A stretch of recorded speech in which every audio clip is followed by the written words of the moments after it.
Civil survivor nights میں خیر مقدم، میں سمنتھا اسٹیون ہوں۔ اس نشریات میں ہم ظلم کے بارے میں بات کریں گے۔ حال ہی میں گاڈ ٹی وی پر ہمارے پاس ایک مکمل قسط ہے کہ کس طرح مظلوم کلیسیا کے لیے دعا کی جائے، دنیا بھر میں اپنے بھائی بہنوں کے ساتھ کیسے شراکت کی جائے۔ اس قسط میں مسیح کے جسم میں حصہ لینے کے لیے آپ اپنے گھر پر کیا کر سکتے ہیں۔ میں ایڈی لائل کے ساتھ گفتگو کرنے کا اعزاز حاصل ہوا۔ وہ ظلم کے بارے میں بتائیں گے اور ہمارا کردار کیا ہو سکتا ہے اور اس کے بارے میں خدا باپ کا دل کیا چاہتا ہے۔ اس موضوع کے بارے میں آپ کیسے دعا کر سکتے ہیں، اس بارے میں مزید معلومات کے لیے یقیناً god.tv// پر جائیں۔ اس نشریات کو شروع کرنے سے پہلے آئیے خدا کی حمد کریں۔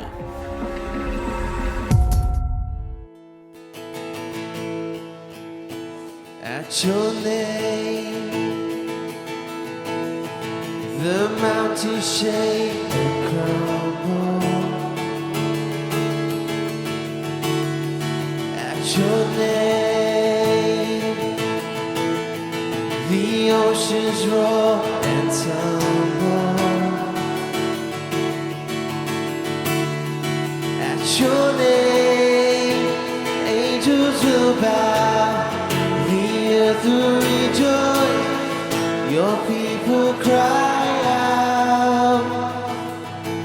Lord of all the earth, we shout your name, filling up the skies with endless praise, Yahweh, Yahweh.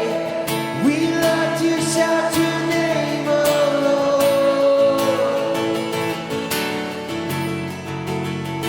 At your name, the morning breaks in glory. At your name, creation sings your story. At your name, angels will bow, the earth will rejoice, your people cry out. Oh, Lord of all the earth, we shout your name, filling up the skies with endless praise, Yahweh, Yahweh. We love to shout your name, oh Lord. For there is no one like our God. We will praise you. There's no one like our God. We will sing. There is no one like our God. We will praise you. Jesus is our God. We will sing. Lord of all the earth, we shout your name, filling up the skies with endless praise, Yahweh, Yahweh. We love to shout your name, oh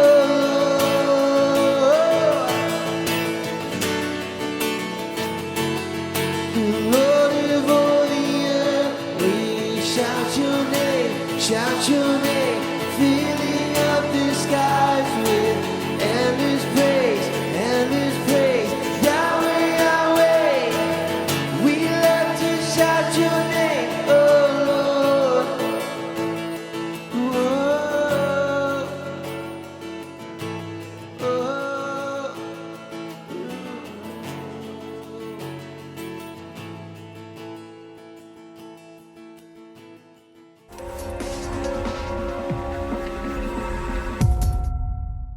یہ civil survivor nights ہے۔ میرا نام ایڈی loyal ہے۔ میں open doors کا صدر ہوں۔ میں آپ کو تصور میں اپنے ساتھ مشرقی ایشیا میں لے جانا چاہتا ہوں۔ رات کے 12 بج رہے ہیں۔ یہ غیر معمولی ہفتہ رہا۔ اس ہفتے کے دوران میں نے 179 مظلوم مسیحیوں کا مواجہہ کیا ہے جن لوگوں کو قید میں ڈالا گیا۔ کچھ ایسے باپ جن کو میں نے اپنی باہوں میں لیا، جن کے بچوں پر ان کے سامنے اجتماعی ظلم ہوا تاکہ انہیں ان کی برادریوں اور ان کے کاروبار سے نکال دیا جائے۔ یہ واقعہ دل دہلا دینے والا تھا اور مشکل تھا۔ بہت کم لوگ اس بات کو سمجھتے ہیں کہ یہاں ایک مظلوم کلیسیا ہے اور کرۂ ارض پر مسیحی سب سے زیادہ ظلم کے شکار ہیں۔ آج 60 ممالک میں مسیحیوں پر ظلم کیا جاتا ہے جن کی تعداد 20 کروڑ ہے۔ میں نے ان بھائیوں اور بہنوں سے روبرو ملاقات کی ہے، اور جیسے ہی آدھی رات گزری وہاں 2 بہت ہی بزرگ لوگ اس خفیہ گھر میں لائے گئے جہاں میں تھا۔ وہ بیٹھ گئے، ہم نے چائے پی اور میں نے ان سے اپنا واقعہ سنانے کو کہا۔ وہ 80 سال کا تھا اور وہ 75 سال کی۔ یہ واقعہ کچھ یوں ہے۔ ہر بدھ کو ہم مقامی بازار جایا کرتے۔ میں ایک سنتری ڈبہ لے کر جاتی اور میں انہیں ڈبے کے اوپر کھڑا کر دیتی اور وہ اپنا پیانو بجاتے اور اپنے 3 پسندیدہ زبور گاتے۔ پھر میں انہیں ڈبے سے نیچے اتارتی، پھر میں اس پر کھڑی ہوتی، ان کی بیوی نے بتایا، اور پھر میں یہ واقعہ سناتی کہ کس طرح یسوع مسیح مجھے خواب میں ظاہر ہوئے، وہ شخص جس نے کہا راہ، حق اور زندگی میں ہوں۔ پھر میں لوگوں کو کتاب مقدس بانٹتی، جو ان کے سوالات ہوتے وہ مجھ سے پوچھتے۔ انہوں نے بتایا، ایڈی بھائی، چند ہفتے قبل حالات غیر معمولی طور پر تبدیل ہوئے کیونکہ سامعین میں لمبی کالی داڑھی والے کچھ افراد تھے، اور جب میرے شوہر نے زبور گائے اور میں نے بھی گایا، انہوں نے اپنے چہروں پر کافی سخت تاثرات ظاہر کیے، جیسے کہ انہیں یہ ناپسند ہو۔ شام ڈھلتے ہی ہم نے اپنے گھر کی راہ لی۔ ہم نے دیکھا کہ ہمارا پیچھا کیا جا رہا ہے۔ جیسے ہی اندھیرا چھا گیا، ہمارے سامنے والے دروازے کو لات مار کر کھول دیا گیا۔ چیختے چلاتے ایک ہجوم ہمارے گھر میں داخل ہو گیا۔ انہوں نے مجھے دیوار پر دے مارا اور قریباً بے ہوش کر ڈالا، مجھے زمین پر گرا دیا اور ان کے ہاتھ پیچھے باندھ دیے، اور یہ شخص کہیں سے نمودار ہوا جس کے سر پر کالی ٹوپی تھی اور ہاتھ میں آسا تھا۔ وہ چلایا، اللہ اکبر، اور وہ آسا میرے سر کے پاس لے آیا۔ مجھے لگا کہ میں یسوع سے ملنے والی ہوں، لیکن آسا جیسے ہی پاس آیا، کہیں سے ایک پوشیدہ ہاتھ نمودار ہوا، اور ہمارے چھوٹے سے کمرے میں خدا کا جلال ظاہر ہوا، اور خدا کی موجودگی کی تجلی کی کثرت ظاہر ہوئی۔ ہمارے حملہ وروں کو زمین پر دھکیل دیا گیا اور انہوں نے رحم کے لیے چیخنا شروع کیا، کیونکہ وہ جانتے تھے کہ ان سے کہیں بڑی طاقت اس جگہ پر موجود ہے۔ وہ جسمانی طور پر ہمارے گھر سے باہر پیٹ کے بل رینگتے ہوئے چلے گئے اور اندھیرے میں گم ہو گئے۔ یہ ایسا واقعہ ہے جو مجھے تا عمر یاد رہے گا۔ لیکن میں نے ان سے ایک مناسب سوال کیا، آپ نے اگلے بدھ کو کیا کیا؟ خیر، ان کا جواب میں کبھی نہیں بھولوں گا۔ اس نے کہا، بھائی ایڈی، اگر خدا ہماری طرف ہے تو کون ہمارا مخالف ہے؟ اور اگلے بدھ کو ہم پھر سنتری ڈبے کے ساتھ بازار گئے۔ میں نے اپنے شوہر کو ڈبے پر کھڑا کیا اور انہوں نے اپنے پسندیدہ 3 زبور گائے۔ میں نے انہیں نیچے اتارا اور میں ڈبے پر چڑھ گئی۔ میں نے بتایا کہ کس طرح یسوع آئے اور ہماری حفاظت کی، اور خواب بھی، اور میں نے جتنی ہو سکے اتنی کتاب مقدس تقسیم کی۔ کتنا غیر معمولی واقعہ ہے، ہمت بھرا، بہت ہی حیرت انگیز واقعہ۔ یسوع مسیح کے بارے میں ہمارے پاس نشر کرنے کے لیے واقعات کی دستیابی کی انتہا نہیں۔ اگر خدا ہماری طرف ہے تو کون ہمارا مخالف ہے؟ ہر روز ہم اپنے ٹیلی ویژن پر سیریا کے غیر معمولی واقعات دکھاتے ہیں۔ ہم ایسے غمگین چہروں کو دیکھتے ہیں جنہوں نے اپنا سب کچھ کھو دیا۔ میں آپ کو بتانا چاہتا ہوں ایک ایسی بات جو چند ہفتے پہلے میرے ساتھ ہوئی، جب مجھے دمشق سے ایک خفیہ خبر موصول ہوئی تھی۔ ایک غیر معمولی واقعہ۔ ایک پاسبان نے اپنی کلیسیا کو SMS کیا، جو کہ 100 سے زیادہ لوگوں کی کلیسیا تھی، اور انہیں تاکید کی کہ اتوار کے روز گرجا گھر نہ آئیں۔ میں نے پہلے کبھی ایسا نہیں سنا، شاید آپ نے بھی نہ سنا ہو۔ خیر، یہ اس کہانی کا ایک غیر معمولی موڑ ہے۔ پاسبان کا باقی متن یہ ہے، انہوں نے لکھا کہ بہت سے مسلمان ایسے ہیں جو یسوع مسیح کے بارے میں جاننا چاہتے ہیں، اور وہ جاننا چاہتے ہیں کہ کیا اس اتوار ان کے لیے گرجا میں جگہ ہے تاکہ وہ یسوع مسیح کی انجیل سن سکیں۔ اس کا کھانے کی امداد سے کوئی تعلق نہیں تھا، اس کا تعلق خدا کے لوگوں کی شفقت سے تھا، جو کہ ان مہاجرین کو ان کی غربت میں اس مدد سے مل رہی تھی جو آزاد ملکوں سے بھیجی جا رہی ہے ان بھائیوں اور بہنوں کے لیے، تاکہ یہ لوگ سیارے زمین کے لیے نور اور نمک بن سکیں۔ میں پاسبان اور ان کی بیوی کے بارے میں سوچتا ہوں۔ جب خدا نے ان سے پوچھا، کیا آپ خوشخبری کی خاطر سب کچھ قربان کرنے کو تیار ہیں؟ انہوں نے خوشی سے کہا، ہاں خداوند، ہم تیری شان کے لیے موجود رہیں گے۔ اور پھر خدا نے پاسبان کی بیوی سے بات کی اور اسے کہا، کیا تم اپنے شوہر کو خدا کی خوشخبری کے لیے وقف کرنے کے لیے تیار ہو؟ اس نے 2-3 دن روزے اور دعا میں گزارے اور کہا، خداوند، آپ کی مرضی ہے، اگر آپ انہیں لے جانا چاہتے ہیں تو آپ کے جلال کے لیے میں اپنے شوہر کو آپ کے سپرد کرتی ہوں۔ وہ یسوع کی تعلیم کے بارے میں سوچ رہی تھی کہ اپنی صلیب اٹھا اور میرے پیچھے ہو لے۔ چند راتوں بعد خدا نے اس سے بات کی، کہا کہ کیا تو اپنے بچوں کو چھوڑنے کے لیے تیار ہے؟ کتنی ناقابل برداشت قربانی ہے، تقریباً ابراہیم اور اسحاق جیسی۔ اس نے مزید 3 دن دعا اور روزے میں گزارے، پھر اس نے خدا سے کہا، اگر آپ کی یہی مرضی ہے، ہم آپ کی بادشاہی اور جلال کے لیے اپنی پیاری بیٹیوں کو قربان کرنے کو تیار ہیں۔ اس کے بعد وہ اپنے شوہر کے ساتھ چلی گئی اور اپنے بچوں کے ساتھ دسترخوان پر بیٹھ کر چائے پی اور کہا کہ شاید ایسا دن آ سکتا ہے جب کچھ لوگ ہمارے گھر آئیں، ہو سکتا ہے کچھ تکلیف آئے، خون خرابہ ہو، لیکن آپ ایسی جگہ جاگیں گے جہاں نہ مزید آنسو ہوں گے نہ تکلیف ہوگی، لیکن آپ کو ہمارے ساتھ ایک وعدہ کرنا ہوگا کہ آپ یسوع مسیح میں اپنے ایمان کو ترک نہیں کریں گے، کیونکہ وہی ہمارے لیے سب کچھ ہے اور ہم جانتے ہیں کہ وہ آپ کے لیے سب کچھ ہے۔ آپ جانتے ہیں کہ قربانی کے متعلق بہت باتیں ہوتی ہیں، کلام میں کئی مرتبہ اس کا ذکر آتا ہے، لیکن جب آپ انسانی زندگی کی نزاکت کو دیکھتے ہیں، مشکل حالات کو دیکھتے ہیں اور خوشخبری کے لیے سب کچھ قربان کرنے کی دعوت دی جا رہی ہے، یہ ہمیں دوبارہ جائزہ لینے کو مجبور کرتا ہے کہ اہم کیا ہے۔ کتاب مقدس میں کرنتیوں کے خط میں فرمایا گیا کہ اگر ایک عضو دکھ پاتا ہے تو سب اعضا دکھ پاتے ہیں، اور عبرانیوں کی کتاب میں بھی یہ فرمایا گیا کہ قیدیوں کو اس طرح یاد رکھو کہ گویا تم ان کے ساتھ قید ہو۔ اس وقت دنیا جہان میں جو ہو رہا ہے کبھی کبھی ہمارے پیچھے ہٹنے کا سبب بنتا ہے، لیکن ہمیں خدا کے خوف میں کھڑے رہنا ہے، کیونکہ وہ بلا رہا ہے تاکہ اس کا خاندان تاریکی میں کھڑا رہے اور یسوع مسیح کے لیے روشن ہو۔ اور حیران کن بات یہ ہے کہ آج کے دن دمشق میں اور سیریا کے گرجا گھروں میں کلیسیائیں بھری ہوئی ہیں۔ اس بات کا تضاد تھا کہ اتنے لوگ چھوڑ کر چلے گئے، لیکن جو لوگ چلے گئے تھے ان کی جگہ بھر چکی ہے مسلمانوں اور دوسروں کے ذریعے، جنہوں نے آج تک یسوع مسیح کی انجیل کو نہ سنا نہ دیکھا تھا۔ ہمیں ان لوگوں کے لیے دعا کرتے رہنا ہے جنہوں نے خوشخبری کے لیے کھڑے رہنے کا انتخاب کیا ہے۔ میں سمجھتا ہوں کہ ہمارے لیے یہ ممکن ہوگا کہ جب ہم مسیح کی پیروی کرنے کی ان کی مثال کو دیکھیں گے، ہم خود بنیاد پرست ہو جائیں گے۔ بنیاد پرستی کے بارے میں بہت بری تاکید ہے، لیکن یہ محبت کی خوشخبری ہے۔ وہ رحم کا اور معاف کرنے والا خدا ہے جو ہمیں اپنی صلیب اٹھانے اور اس کی پیروی کرنے کی جانب بلا رہا ہے۔ مظلوم کلیسیا ہمیں سمت دکھا رہی ہے۔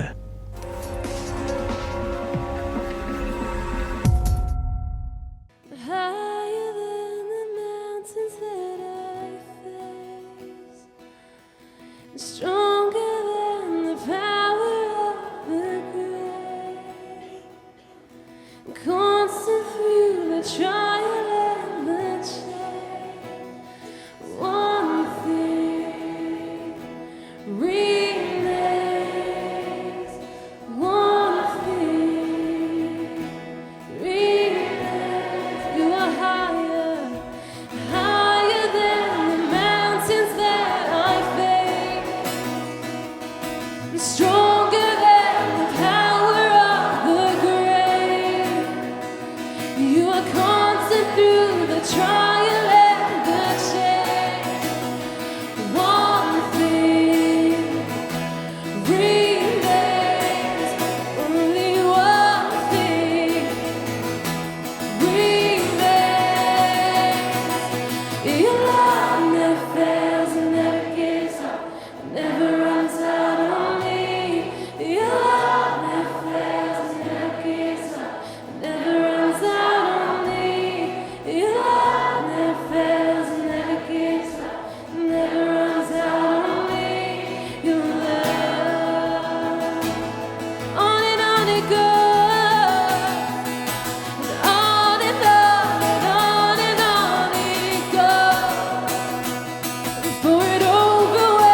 Your grace never fails and never gives up, never runs out on me.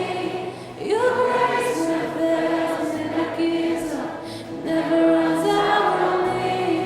Your grace never fails and never gives up, never runs out on me.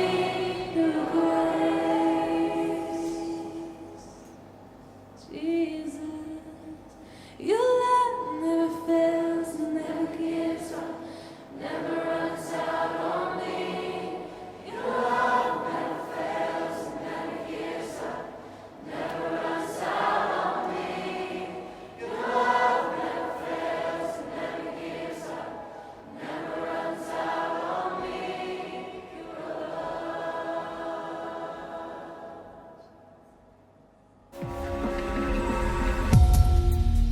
کلام فرماتا ہے کہ اگر ایک عضو دکھ پاتا ہے تو سب اعضاء دکھ پاتے ہیں۔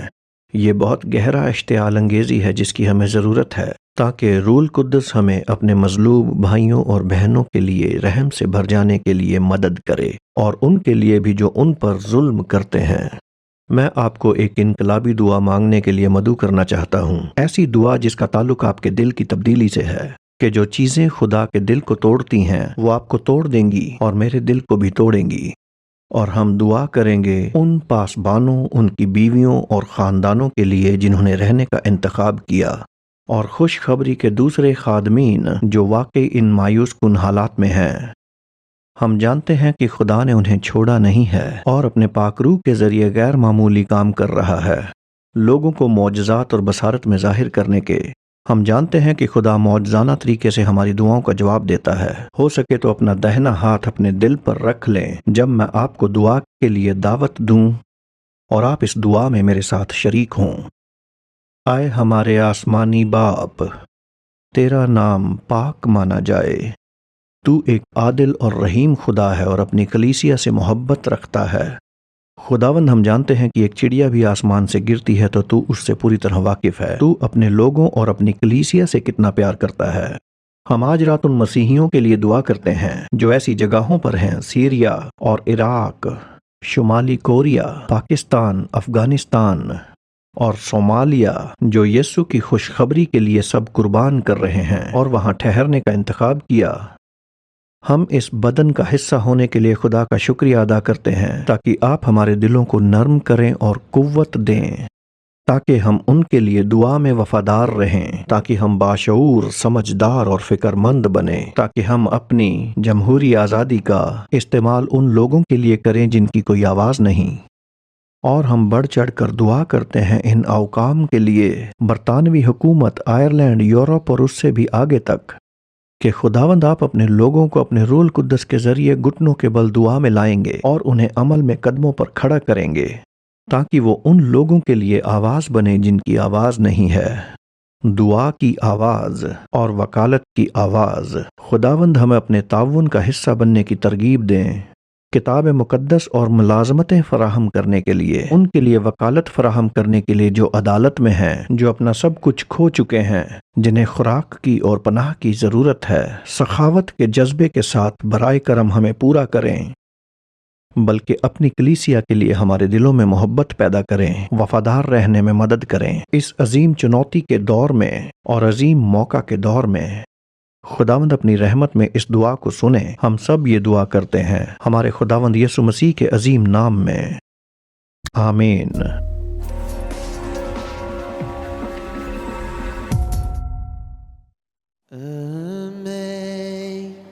Amazing grace, how sweet the sound